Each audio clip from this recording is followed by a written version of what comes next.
This is RuggaMatrix International, the world's leading independent rugby podcast, quoted more than anyone else. It's no wonder that our major partner is Strike, Australia's leading provider of Bluetooth car kits, so you can stay safe in your car and avoid hefty fines. So go hands-free with Strike. Enter the code RuggaMatrix and you'll get 10% off. Go to strike.com.au to get your discount. RuggaMatrix also brought to you by mybean.com.au. We sell at roasters' prices. Let's get it on. Hello and welcome to RuggaMatrix International, episode 197. Captain Courageous, this title, and it's because, look down there, Dave Dennis is about to join us, but I better introduce Mark Barnabar, Pinky Cash Cow Cashman, and Casho. I've had a disaster. Look over your shoulder. My JVC TV is dead, so we have to do the backup, which is usually our graphic, where Dave Dennis is tonight. Well, shining star at the front, Bronk, and it's just a shame we don't see some of that crisp photography that you that you throw up there. So we're coming to you tonight from the studio in Maroubra, the night of the launch of the NRC, mate. So lots to discuss, haven't we? Lots to discuss, but coming up in a couple of days' time is the Bledisloe Cup, Bledisloe II in Dunedin. Wishful thinking, Eden Park. Eden Park is where it's going to happen. Guy who would love to be there, but he was injured. The Waratahs captain joins us tonight, as you can see down here. Dave Dennis. Dave, thanks for joining us, mate. Firstly, how are you going? Obviously, you've had surgery. It's been a few weeks now. Is everything progressing okay? Yeah, thanks for having me, boys. It's going well, mate. I'm about 6 weeks out of surgery, and it's a bit quiet in at the Waratahs at the moment with only myself and Tatafu and John O'Lance. So there's only three of us in there doing a bit of rehab, but it's all on track. And, I'll be doing my fair share of watching rugby over the next couple of months, but getting ready for the start of next super season. Geez, that's hard to take, having to spend so much time with Tatafu. Yeah, I'm trying to figure him out still. I've known him for about 10 years, and hopefully a couple of weeks in rehab with him will help my understanding of the bloke. He's a bit of a weird cat, old Tough. Deno, when do you think you'll start to do contact? I'd imagine after Christmas type of thing, and then get a few miles under your belt, I suppose. Yeah, the first couple of months, mate, are pretty slow and tedious, and sort of back end of November, December, I'll start running, and then I'll all move pretty quick from there. So I'm preparing for a tough couple of months around Christmas, but I'm on track to try and get back and get stuck in for next year and defend our title. Have you had a chat to the king of rehab, Dave Pocock? He's had a couple of these things over the past two seasons. Yeah, he actually sent me a text when it happened and wished me well. And he's a phenomenal trainer and really dedicated to his routine and all that sort of thing. So he's a good guy to learn from. And it's funny when you actually do these injuries, you sort of hear more stories. And Nick Malcheski, the Swans player, he's done his ACL 3 times. And there's a couple of guys out there who's done it. So there's plenty of guys you can sort of learn from and take notes out of their book. Yeah, and Nick is still killing it for the Swans at the moment, so there's absolutely everything to look forward to, Dave. A great player for the Sydney Swans. Well, Dave, we mentioned at the start, let's get straight into it. It is Bledisloe II time. The Rugby Championship is underway. A tight victory for South Africa over the Pumas in terrible conditions in Pretoria. Terrible conditions too, I can't believe it, just after the Waratahs winning great. Well, tough, pretty good conditions in the Super Rugby final. Then to follow with the Bledisloe I and have terrible weather in Sydney was very disappointing. 12-all draw, Dave, and I know you were in the stands there and did get a close look at it as you would maybe on television, but it was a game that was there to be won for Australia.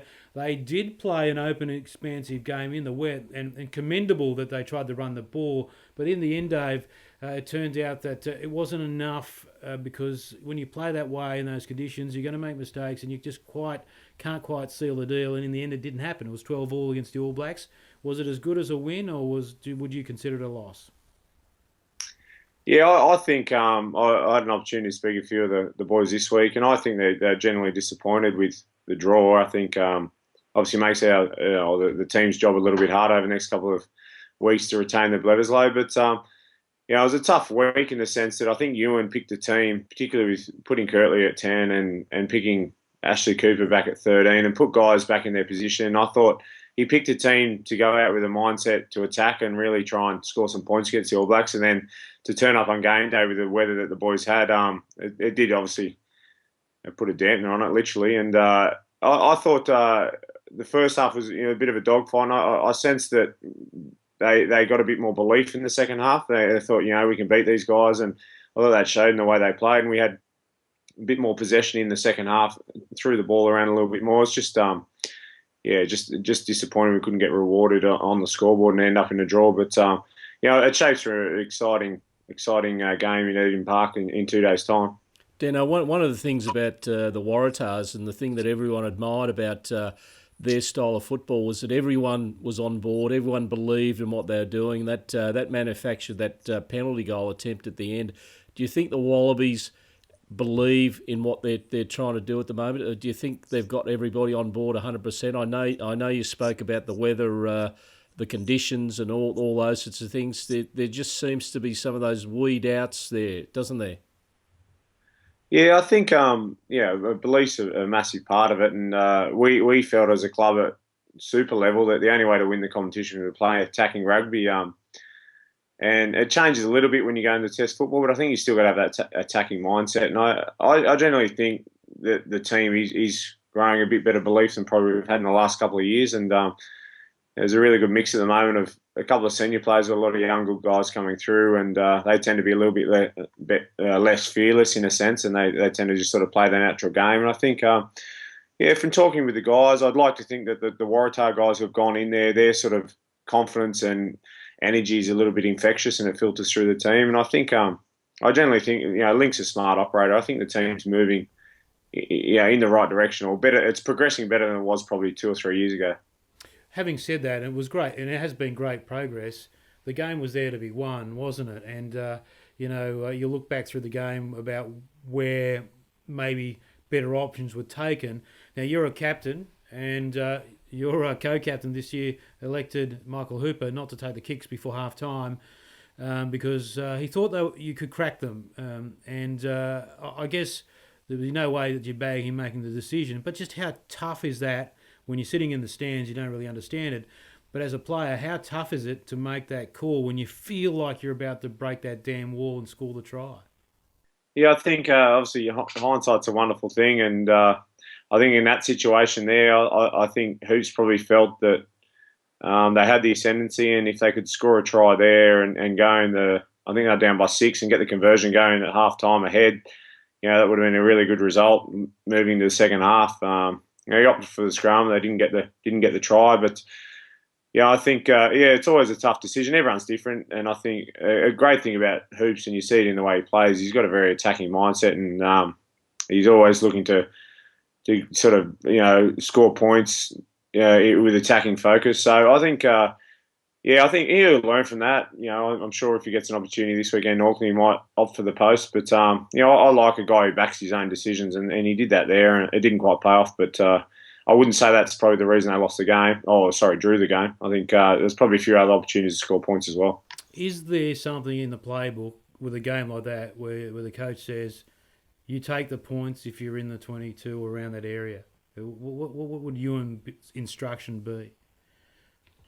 Yeah, look, I'm not too sure what Ewan would say. I imagine he would say, particularly those conditions, every chance you get to take some points, take them. That's basically Test rugby to start with. And you see a lot of good teams, particularly in the Northern Hemisphere. They're all about getting your own half and building pressure and taking points. So I'm sure he would have had a similar focus. But we sort of had a bit of a guideline this year at the Waratahs, particularly with our limited range from our kickers, that I sort of have an area on the field where if we're outside that, even if we're in the opposition's half, that we look for the sideline or go for the tap. So you can set sort of parameters there, but when it comes down, it's up to the captain's decision. Hoops backed his call there, it just didn't quite pay off. Dano, tough old night for KB. To be thrown that number 10 jersey, a lot of responsibility, and then it sort of buckets down rain. He was always going to be targeted, and that's pretty much the way it was, wasn't it? Yeah, I think they would have identified that the All Blacks as an area to have a go, and the good thing I think about the performance from Curley's point of view is he kept coming, he kept trying to have a crack, and I think that's his personality and the way he plays, and he made a couple of errors early and a couple of big hits, but he kept coming all game, and I think that was positive. But I did notice, I think, from being out in the ground that the sort of tempo or the way they sort of played picked up a little bit the back end of the game when Foley came on with Fib. So I can understand Ewan's mindset there with Kirtley there, and he's a fantastic player. I think it's just a matter of getting that balance between, how much time Burnett could play off the bench as well, because he had a fantastic super season. So ideally it'd be good if they're both out there at the same time, but I think they're trying something different, and it adds a little bit of X factor as well, which is always important at test level. It's so hard to have a backline there without at the national level without Matt Tamura. He was quite outstanding in that test match. Yeah, I think looking back to sort of talking about the team and its progression, probably 2 or 3 years ago we didn't have that depth, and when you got a guy like Bernard Foley sitting on the bench, it's as much as you'd want to see him out there as well. It's a good thing for the team, and Tamura had a fantastic super season as well. So it's hard to leave a guy like him out. It's hard to leave a guy like Kirtley out as well. So it's a tough job getting that balance, but hopefully they've named the same backline this week, so hopefully a bit of consistency there will help the team. Dave, can you explain why the hell the box kick still exists? Because it is, for many fans, a frustrating thing. And I just see in stages of that game, I think it was a poor option to take, especially when you don't gain much territory and these guys come running at you from over the halfway. Tactically, what's the sense behind the kick, especially in a game like that? Yeah, look, I'm not a massive fan of it, to be honest, and I think if this whole year we never used it at all, so maybe that's giving away a secret. I'm sure teams realise, but at the Waratahs, it wasn't part of our weaponry, the box kick, and I think it's one of those skills that done really well is great, but there's so much room for error and there's so much pressure from the defence that it can go wrong quite quickly. So it's basically obviously used to try and get out of your own territory easily, but you can put your side under a lot of pressure if you don't execute. And, I'd like to think that you could have a similar mindset at test level of not using it, but teams have different tactics. And, I look at Nick White. He's got a very good long kick on him. And if you can get out of your half easily with a box kick, so be it. But I think it's a matter of using it at the right time. I think we probably used it too much on the weekend. I think if you go back to your final against the Crusaders, they used the box kick twice in the dying stages, and it gave you possession and enabled you to get the kick through Bernard Foley to win the game. So I guess it's a case of where they used it and didn't help them out. So it is a tactic that we find frustrating, but it's so commendable the Waratahs have played such an attacking game, Dino. But were there games that you see that you and Checker and the rest of the leadership group there decided that, we'd like to run the ball, but not absolutely at all costs? Surely there are times when you knew you had the nut out of game? Yeah, not really. Like we honestly had a very strong belief and mindset around attacking. We had a clear strategy in terms of where we were on the field. We virtually felt we could run the ball from our own, not our own 22, but anywhere outside that we could have a genuine crack if it was on. And we tried to maintain that all year. I think there's one game in the year, I think it was the Brumbies game out at ANZ, actually the game I got injured the second time, that we said if they kick us the ball, we'll return it once, and then on their next return we'll have a crack. So there's slight changes, but the overall mindset was having that attacking ability, and it was all based around having the calibre of players we had. I think we had a loafer, Israel, Kirtley, Bernard Foley in the back, Ashley Cooper in the back line. I think if team's going to give you easy possession, why not use it and have a crack? So that was our mindset, and I think I'd like to think that that's doable at test level, but you've got to be a little bit smarter about it. But it worked for us. Tight five was very good, Dave, wasn't it? From a Wallaby sort of point of view. But at times we couldn't really get that quick release that was a feature of the Waratahs game. Can the Wallabies reproduce that big hit ups and the big clean outs that were featured throughout the Waratahs front five games? Yeah, I think they can. I think you look at our squad now, the way it developed over the last 2 years, we started with that same style of rugby at the start of 2013. It took us a year to probably understand it and really grasp the concept. And then this year, we're obviously a lot more effective with it. And I think, Ewan took over the Wallaby team midway through last year. So I think the second half of last year was very much sort of doing the best he can. And then I think this year, at the start of the French series, he's coming with a clear way he wants to play. And I think that'll take time. There's definitely the players there to do it, to be able to carry the ball at the line and bend that line and get quick balls. It's just a matter of building that as a team. And I think they're capable of doing it. But it was very effective for us, the way we played with our big man in the centre of the field. Wasn't a great game for you guys at Eden Park this year, though, was it? And it's a great indication if you don't. And I know apparently Czech was pretty upset after that game. Oh yeah, he's hard man to please, particularly when you go away and lose like that. But I think that was just. I look back on the season. I think there was 2 or 3 games where we were beaten through various reasons, but that was probably one game where I wouldn't say our attitude, but there wasn't something right. Maybe it was the old Eden Park hoodoo. It wasn't your trademark, was it? It didn't live up to the Waratahs way. Yeah. And that was the biggest disappointment. We talked all year about playing a style of rugby that is easily identified with our club and our team. So every time they watch, they know it's sort of Waratahs rugby. And that night, it wasn't. So, it was just one of those games. I can't really put my finger on it, but maybe it's the whole idea of going over to Eden Park. Hopefully the boys on Saturday don't have the same issues. Dano, what's your feelings about the balance in the New Zealand back row? Is Richie McCaw best at 6 or 7? Have they got the back row combination right? Yeah, I think it's probably a similar issue we have around 9, 10, and 12. It's probably too much to choose from in a sense. I think Vito's out this weekend, so that'll be interesting to see what they do there. But Reed's obviously got a mortgage on 8. He's a fantastic player. He'll stay there for a long time. But yeah, I think the Crusaders played Todd at 7 and McCaw at 6, and I think that worked quite well for them. McCaw's obviously an option in the line out as well, so he can play at 6. But I honestly think the game's probably slowly changing, where that number 7 that used to be purely a scavenger and hard on the ball is having to evolve a little bit into a bit more of a bit more of a diverse player in a sense. And I think that's why Hooper's going so well, because he's got the ability to have a crack at the ball at the ruck if he wants, but also carry the ball, make big tackles. And I think that's sort of what your number 7's looking like these days. And I think Richie probably is getting that balance in his game as well. So yeah, they've got great options in the whole back row. I think Messham's there as well. So I just think that number 7 as a purely as a scavenger and hard on the ball is probably going out of the game a little bit, and you end up sort of playing 2 6s in a sense.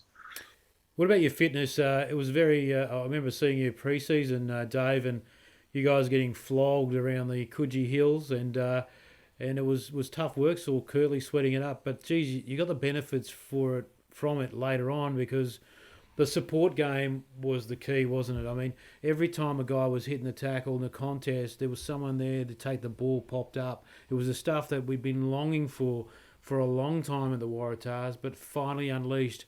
Was it simply down to fitness, or were there other bits of upskilling your game? How did it really unlock that potential this year? Yeah, I think last year we realised how we wanted to play was going to take a fair bit of hard work and a big sort of physical effort from the players. So we did have a tough pre-season, and it's always hard running up a hill at Coogee, seeing you at the top of the hill with a camera, but with a coffee in your... Oh, mate, I didn't carry the camera up the hill. on a Saturday, I thought you'd throw me a drink, a bottle of water, a Powerade or something. I think what we got out of that, apart from the physical benefits, was a mental edge that we probably haven't had before. That was some of probably the toughest weeks that we've had as a club in terms of the way we trained, and it sort of flowed onto the field in the sense that we worked hard physically, but we also worked hard for each other, and that mental side of not letting your teammate down and make sure you're there in support. I think guys this year probably went that little bit further in terms of how they've played on the field, purely through having been a bit stronger in the mind, and that all comes back to working hard up those hills and all different sorts of things. So that I think Czech identified that as probably a weakness we've had in the past, and we really train that because it's something you can train. People forget about it, but that mental side of the game is something you can train, and we did that very early in the year. Dave, in that vision, there was pictures of Stephen Hoyles toiling away too, and your unfortunate injury gave him a chance to play a starting role and do it pretty well, didn't he, throughout the Waratahs finals campaign? Yeah, mate. It was obviously I'm always trying to be a glass half full guy, and I was very disappointed to miss out, but it was great to see Steve get an opportunity to start there, and he's had his fair share of injuries over the last couple of years anyway. It's well documented his battles to make it back and travelling around the world to get his Achilles right, and he came on at the start of the year as a guy who just wanted to try and play Super Rugby again. Didn't earn a cent for the first couple of months, I think, and worked hard, worked his way back in, and had that level of experience as well, which I think was important in the group. And he did a fantastic job throughout the year, but also those last couple of games, he ended up taking over the line-out calling role, which was important. And I had a beer with him after the game, and we had a good chat about how happy he was and how hard it was over those years. And he's just a lot of satisfaction, and obviously for his kids and his wife as well, who have probably had to put up with a bit over the last couple of years. Is great for them. Yeah, it was. I mean, Casey and I went and shot an interview for Total Rugby, and it was a really moving story with his family and all the effort that they put into, and so it was a great yarn. But obviously, you guys get on so well. It was really emotional after that. I mean, I felt so happy. Haven't been involved with the team directly for some years, but everyone who has been there and worked at the Waratahs and was so happy for you guys, especially guys like yourself and Wycliffe Palu, Tatafi Plotter now, Ben Robinson, Curtly Beale, who'd been through finals before and been there a long time. You shed a few tears afterwards. I mean, it was obviously a big moment for you for a couple of reasons, and having not been able to get on the paddock that night as well. I mean, could you sum up how it all hit you after the game? Yeah, it was a crazy experience. I think when we gave away that penalty with about 7 to go, I was sort of just sitting in the stands thinking, this just can't. It's not right. It's not fair. We've got to get an element of luck, or there's a bit of fate there that we have to win this game. And then when we end up winning, I'm the same as you, Duro. I think I've seen a lot of people come through the club, a lot of good people who've worked hard and never probably got the reward they've deserved. And to be out in the field and see a guy like Cliffy and Taff and Benny Robbo and guys who've been there for a long time and sacrificed a lot of their life for the club. That was where the emotion was for me. I was so happy for them, and sort of post the game, I've had so many ex-players or people who've been involved comment and say, thanks for winning it because we took a lot out of it. And that again is a very satisfying thing for me to hear that from guys who've either pulled on the jersey or worked at the club, and to say that they watched that game and got a lot of pride out of it was special. So. It was just an amazing night. I think I just felt guys like that we just mentioned, the senior guys, for them to finish their careers at the Waratahs and not say they've ever won a title wouldn't have been fair. So they've got that now, and hopefully we can go on next year and do it again. I'll be out there. Dave, take us into the dressing rooms. The last words that your coach said to you. Take the expletives out if you want, but just tell us the theme of what Czech said to you before you guys went out there.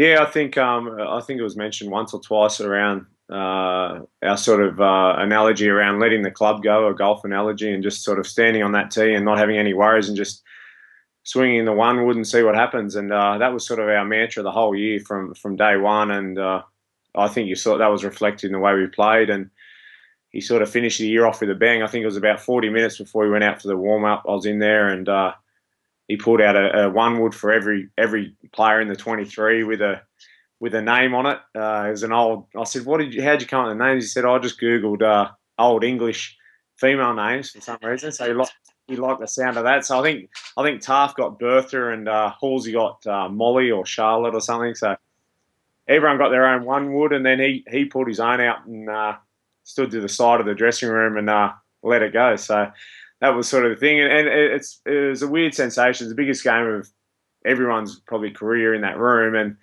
40 minutes before we ran out to warm up, guys are having a laugh and cheering and having a joke, and I think it just really really helped with the whole build up and the way the boys approached the game. But yeah, he was great throughout the whole year, Check, with the way he motivated the players. I think that's the biggest battle as a coach of Super Rugby, to keep the boys motivated every week. And he always had one or two tricks up his sleeve, and that was a good way to finish. I was gutted not playing, but I was gutted I missed out on a one wood too, because I love my golf. Get a one iron, because no one can hit a one iron, mate. So the thing about Czech though is he's done what no Super Rugby coach has ever done before. We've had some pretty good ones, current Wallaby coach included, Bob Dwyer. Rob McQueen obviously left before Super Rugby, but commanded a pretty good side in 1991, and most of those players went on to win the World Cup for Australia. But it's his pure force of personality. He takes absolutely no crap, but he is. It's hard for people to believe, but he's absolutely just the big bloke who wears a hoodie to the final. He just gets around, doesn't really care too much about his appearance, but he's just a real personality, and there's no crap about him. And I guess that really resonates with players that see so many people around the fringes who are perhaps telling you what you want to hear, that sort of stuff. He delivers it, but also lives the life the way he talks about too, doesn't he? He's not making the stuff up and living a different sort of lifestyle. He practices what he preaches, and he got the most out of the team, but I think you guys got the most out of him as well. Yeah, I think that's Czech's greatest strength. He from the day one he came into the club, he stated what he wanted and believed in, and now be honest, what did you first think about him in the first couple of weeks?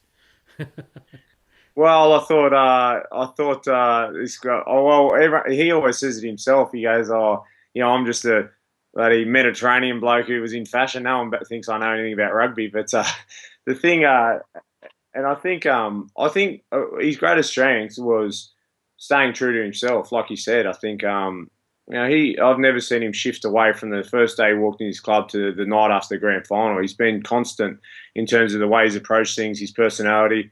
Yeah, and I'm sure he's rubbed a few people up the wrong way along the way, but what he's got from the players is a level of respect, because he's been so honest, and it's allowed everyone to be themselves. So I think professional sport, you can probably sometimes be a bit guarded in the way you approach things, but I think this year all the players felt comfortable being themselves and expressing their personalities, and that showed on the field, but also around the club, and it really built a strong bond between everyone, staff, players included. And I think he's great at identifying. That's his strength, to be able to motivate players. And from the rugby side of things, he brought in Daryl Gibson and Nathan Gray to manage things that he knew he wasn't capable of doing. So he was very good at that, and he was strong on sticking to your strengths and backing yourself. And he did that definitely as a coach, and he got a bit of criticism throughout the year. He got in a bit of trouble around IRB, Sanzar, and all that sort of stuff. But he didn't go away from his own personality. I think that's a great quality to have, because you come across a lot of people in rugby and in life that when things get tough or something, they might change. But he did not change the whole time, and I think that gained a lot of respect from the players. And he's the only coach I've had that I think the boys have won around on a Mad Monday to have a beer with. So that says something about him. Yeah, we got some pictures on Channel 7 actually. It was pretty, a couple of censored ones actually, but they were very, very good, mate. I mean, that's the great thing. And mate, he actually likes the players. Like he doesn't have to coach. Did you pick up on this? He doesn't have to coach. Like, he doesn't need to be a career coach, because he doesn't need the money. And he doesn't need to make up stuff. He always says coaches make up stuff to keep themselves in a job. He doesn't have to do that. He'd probably be happy to coach himself out of a job. Yeah, I think, and then again, that shines through in his work. I think it's quite evident that he's not coaching the next game to hope we get a win and keeps his job. I think again that's a really good aspect from a player's point of view, to see that from a coach, that he's very passionate about the team. And he had a very good career with Randwick, but didn't play probably as many games in New South Wales as he would have liked. So I think there's a bit of passion there to almost be a player and be a part of it and see the club go well and be very much involved in the team. So it was very good. And he said to me when he chose me to be captain at the start of his coaching at the club, we talked about a few things, and his biggest thing was, mate, just stay true to yourself and go hard and work hard and enjoy it. So he does that himself, and all the players are sort of following, and it's been really effective around the club. Dino, one of the things about the rugby now, professional rugby, is each team has its time, each team has its particular DNA. What can we expect from the Waratahs in 2015? It's going to be slightly different. A few guys aren't there. Kane Douglas, a loafer. Yeah, I think you can always replace wingers, mate. Don't worry about them. But True. I think a guy like no disrespect for Loaf. He had a great year. His first super year, he's fantastic. But he's chosen to go abroad. And Cam Crawford as well. I think we'll miss him in terms of a good finishing winger. But I think Kane will be a big loss. I think Czech's in the process now. I think looking around NRC and sort of around to try and find a replacement for Kane. And but apart from that, there's a really strong nucleus of the existing team. So I think we're aware as a club that every team will be gunning for us next year. So we'll have to change slight things about our game, but we definitely won't be changing the way we play in terms of the attacking approach. And that's sort of our identity now, and we're going to very much try and live up to that. Probably just be a little bit smarter, knowing that teams will be after us a bit more. Yeah, absolutely. Well, we got give Fat Cat more ball. Ben Robinson. Does it hurt you that he's not in the Wallabies? It hurts us. We say it every week. Yeah, I won't get too far into it, but I was sitting out there last week and I thought it seems to me that he's slipped a fair way down the pecking order, and I think it's probably a bit unfair, to be honest. He's still one of the best scrummagers in the game, I feel, and but in saying that, Ewan's making these decisions. He wants to take the team somewhere, and I spoke to Rob. I think he's having a run with the Rams on Saturday. I said, mate, have a couple of games there, and you're a type of player that will earn his spot back there. So I think Ben signed till 2016 at the Waratahs, so he's still got ambitions to push on it at the club and play more tests. So hopefully that happens in the future. All right. So last few to you, Dave. You've touched on the NRC there, mate. You're pretty excited about it. Obviously, the ARC was 2007. Mark Cashman's doing the media for the Rays, so no one knows about him yet. And come on, Brock, they've got the best publicity in the world. But what do you think, mate? It's kicked off tonight, and it's definitely we see the Kiwi equivalent underway every weekend, and it's great rugby, but it's great to see it back, I think. Yeah, it is great to see it back, and I think from the outside looking in, I hope that the general public and the Australian rugby supporters have a bit of patience with it, because I think it will take a few years to build, and it's just great to have a few good backers on board. Obviously, Fox Sports showing a game a week, and Build Corp supporting it. So, and the ARU, and they've structured it differently compared to 2007 in terms of, I think all the clubs are taking a bit more ownership on the financial side of things, and hopefully that keeps it going for as long as we can. And we see a lot of good young players coming through. But I think this first season, I think you'll see a very good standard of rugby, first and foremost, which is always good. And those who love the games can get out and watch it up until November, I think the last game is. So it's nearly becoming all year round for rugby fans. But we definitely needed it, and hopefully over the years it grows and it becomes something where we're seeing a lot of good young players come through. Dave, the first game tonight, Brisbane City versus the Sydney Stars, came straight after an ITM Cup game. It compared sort of quite well. The skill level is there, and people were willing to sort of have a crack, and a couple of stars there amongst the stars, including that young James Dargaville.